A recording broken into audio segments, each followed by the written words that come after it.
స్థానిక సంస్థల ఎన్నికల్లో బీసీలకు 42% రిజర్వేషన్ల జాప్యానికి రాష్ట్ర గవర్నర్ కారణమని BC political JAC chairman Rachala Yugender Goud ఆరోపించారు. గవర్నర్ తీరుకు నిరసనగా తాము ఈ నెల 23న రాజ్భవన్ ముట్టడికి పిలుపునిచ్చామన్నారు.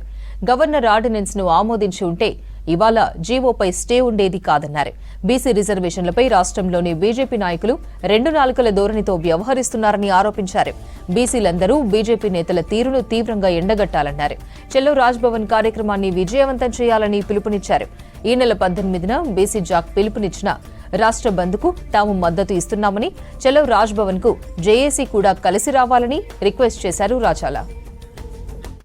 ఈరోజు రాష్ట్ర ప్రభుత్వం బీసీ రిజర్వేషన్లు పెంచాలని సమగ్ర కులగణన చేసి ఈరోజు పార్లమెంట్ పంపితే కేంద్ర ప్రభుత్వం ఇంతవరకు కూడా దాన్ని ఆమోదించలే.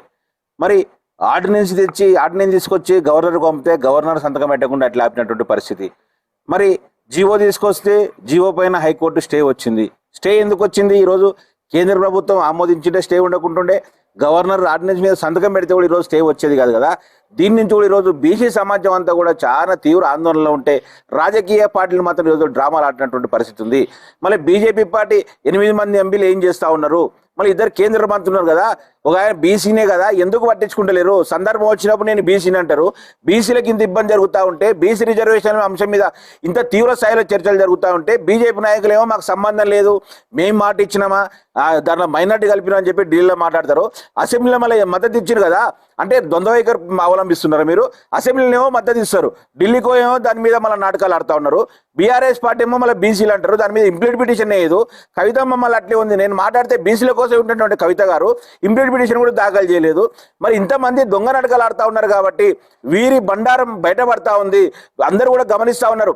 ఈరోజు బీసీ పొలిటికల్ చేసే పక్షాన్ని కూడా ఒకటి నిర్ణయానికి వచ్చినాం మేము కూడా. ఎందుకంటే ఈ అంశం రాష్ట్ర ప్రభుత్వం కూడా ఈరోజు చేసింది కాబట్టి, కేంద్ర ప్రభుత్వం పెండింగ్లో ఉంది, గవర్నర్తోనే పెండింగ్లో ఉంది కాబట్టి ఈ నెల 23వ తారీఖు అంటే అక్టోబర్ 23వ తేదీన వేలాది మందితో ఈరోజు చెలో రాజ్భవన్ కార్యక్రమాన్ని కూడా ఈరోజు మేము నిర్వహించబోతా ఉన్నాం.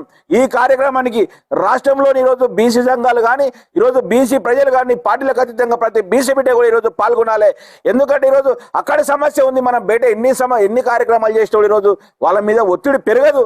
కాబట్టి సమస్య ఎక్కడ ఉందో అక్కడనే ఒత్తిడి పెంచాల్సిన అవసరం ఉంది. ఈరోజు ప్రతి ఒక్క బీసీ కూడా దీన్ని అర్థం చేసుకొని ఈ నెల అక్టోబర్ 23వ తేదీన చెలో రాజ్భవన్ కార్యక్రమాన్ని కూడా ఈరోజు విజయవంతం చేయాలని చెప్పి